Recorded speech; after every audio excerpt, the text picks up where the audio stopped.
According to DoSomething.org, nearly 2.9 billion cases of sexual, physical, and mental abuse are reported here in the United States today. Today I will be introducing the story of the young Gabriel Fernandez, who was tragically murdered and abused.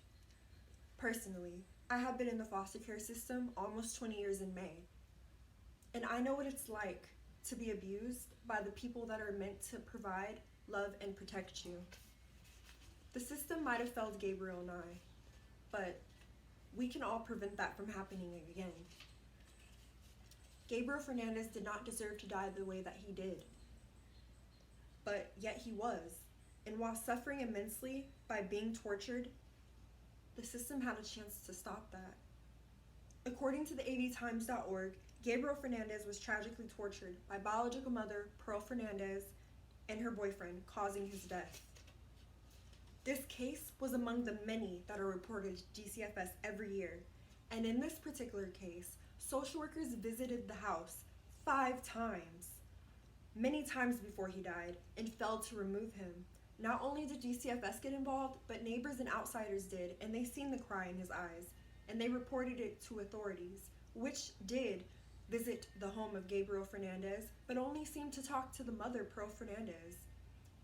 Among that time, they would tell Gabriel that if he kept lying about the alleged abuse, that he would go to jail, not his parents.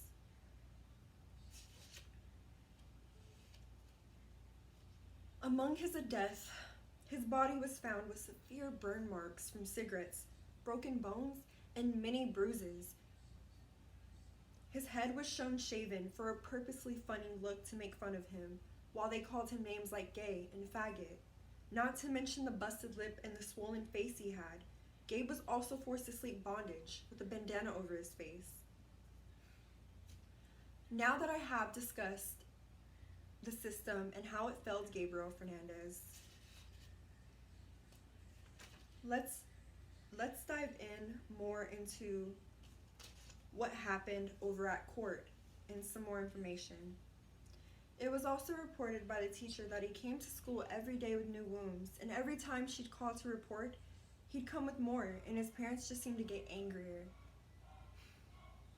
In the slideshow I've provided for you, you can clearly see Gabriel holding a picture for Mother's Day, still loving his mother, even with missing teeth and wounds all over his face, with his head half shaven, with the black eye that he has.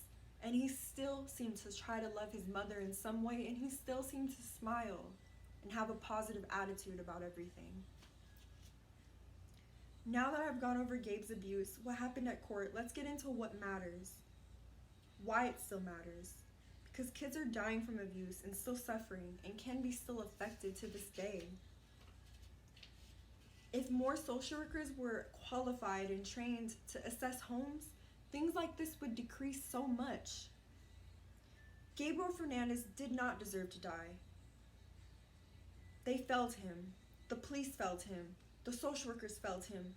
And anybody that didn't speak up failed him.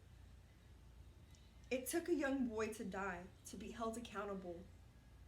Now that you know Gabriel Fernandez's story, I hope you will all watch his Netflix show, The Trial of Gabriel Fernandez, and also report when you see a child who looks like they might be abused or suffering in some type of way, because you might just save the next child's life.